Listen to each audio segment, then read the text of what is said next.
We're going to do a little deep dive here on different types of accounts you can have. Most of the time you'll probably just have an individual account, meaning the checking account just has your name on it and you're the only one that can use it. You might have a designee, that is someone that the money will go to in case in case something happens to you. Joint accounts you might encounter later. If you're cohabitating with somebody in some form of long-term relationship, you might have a joint account. That means both of your names are on it and both of you can withdraw and deposit.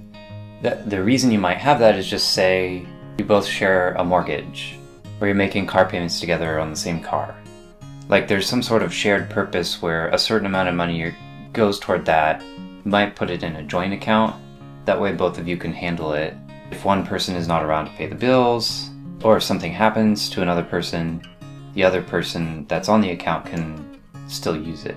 Having a joint account like this is also nice because it helps set boundaries and expectations. In any case, your account will probably be something called a joint tenancy account. That means that either of you can access it, and if one of you dies, all of the money in that account goes to the other person. But also common is a tenancy in common.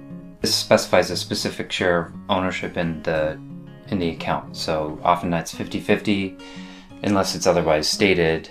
If one of you dies, then that person's share of that checking account goes to their, according to their will.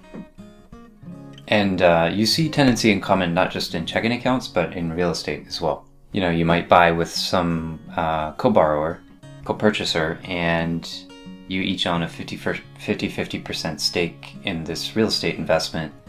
It's more likely than not going to be specified as a tenancy in common. There's this other term, tenancy by the entirety. You can think of it like a joint tenant. The difference being that one person can't withdraw out of the account unless the other person approves. But that's it. You're either a joint tenant in common, or tenant by the entirety. Now all these accounts and their transfers, and all of your purchases for that matter, that all relates to electronic money management. These transfers take place through electronic funds transfers. So using a debit card, using a credit card, prepaid card, ATM card, these are all examples. If you have an EBT card, it's the same kind of deal. And then, even cell phones can be used to institute these types of electronic transactions these days.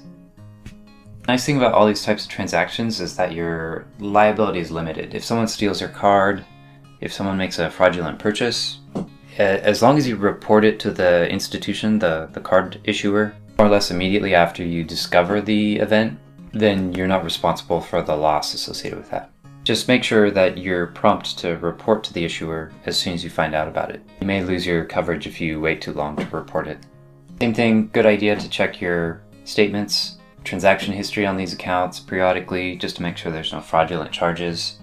I've personally had that happen. Had a card that I hadn't used for about 6 months, and I went and logged on to the account and saw that someone I didn't know actually purchased an airline ticket from San Francisco to New York. It was kind of funny because it actually had their name on the airline ticket purchase. Anyway, fortunately, when I reported the fraud to the credit card company, they refunded me, but technically they didn't have to do that because I was late to report it. Although that was a bit of a gray area because I also didn't know for the first 6 months that the account that had been stolen. So the last thing to talk about is how to talk about money, particularly with your close ones. So, your parents, the people you have relationships with. It can be tricky. Money is one of those things that you just don't necessarily ask people about, but it's important, especially in relationships, because people handle money in all sorts of different ways. So I'm reluctant to provide too much advice to this, but when dealing with personal finance issues between you and your significant other, it's good to kind of identify how you handle money yourself first. And from there, you can at least identify on the things that you agree on. It's generally a good idea not to sweat the small stuff, like harping on your partner for buying the I don't know, fruits that were $1 more expensive because they're organic or something. Don't worry about the little things and don't criticize about the little things, but learn to focus on the financial differences between you and your significant other that are really themselves significant, the big disagreements. When you do talk about those differences, it's good to express it in kind of a non-criticizing way. Like, you wouldn't want to say, you always do this, or I always see you doing this. Instead, just talk about the things that bother you most. I get most bothered when you gamble $500 or something, because our rent is $700 and we only make $1,200, and that doesn't leave us anything left over.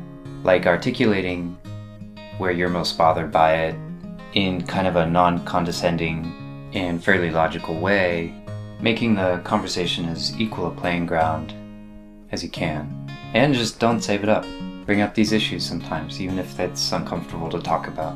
And I do think we don't talk about money issues as much as we should in this society. That even relates to talking with money when we're dealing with young children. It's good to get them exposed to the idea of value and exchange early on. It's okay to do that.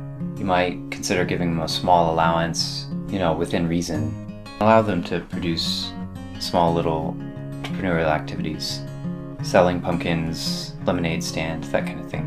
Because when we teach them about money, we can also teach them about having patience, of saving, planning, and anticipating to enjoy that eventual thing. And that gives us a chance to practice delayed gratification as well.